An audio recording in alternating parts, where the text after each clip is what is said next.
അല്ല സാറേ, ഇതെന്താ പെണ്ണ് കാണാൻ പോയോ? അല്ല, പുതിയ വേഷം കണ്ടിട്ട് ചോദിച്ചതാ. ഇത് പുതിയൊന്നുമല്ല, പഴയതാ. നിന്റെ മോലാളിയുടെ ഗ്ലാമർ കളയണ്ടെന്ന് വെച്ചിട്ടല്ലേ ഞാൻ കളവനായിട്ട് നടക്കുന്നത്. ആ മീശയും താടിയും കൂടി ഒന്ന് കറുപ്പിക്കാമായിരുന്നു. എന്താ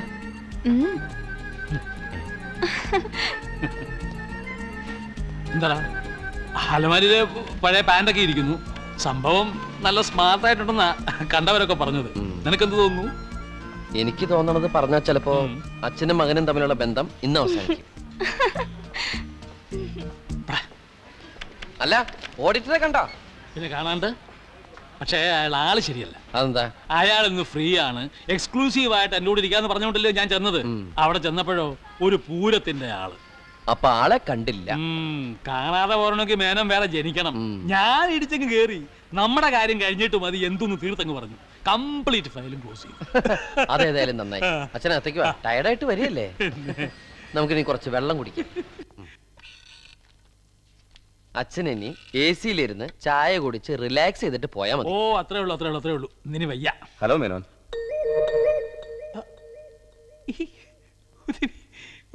ഓഡിറ്റർ സാർ അപ്പൊ വന്നു.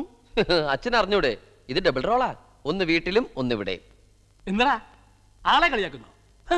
എന്തുമാത്രം കഷ്ടപ്പെട്ടിട്ടാ നമ്മൾ ഇങ്ങനൊരു സ്ഥാപനം ഉണ്ടാക്കിയെടുത്തത് ദൈവം നമ്പരാന് മാത്രമേ അറിയാവൂ. നിന്റെയൊക്കെ പ്രായം കഴിഞ്ഞാൽ ഞങ്ങൾ ഈ നിലയിൽ എത്തിയത് ഇല്ലേ സാറേ? പിന്നെ ഒന്ന് പറഞ്ഞു കൊടുക്ക്. ഇവനൊക്കെ എന്നാ ഉത്തരവാദിത്ത ബോധം ഉണ്ടാകുന്നേ? അല്ലേ?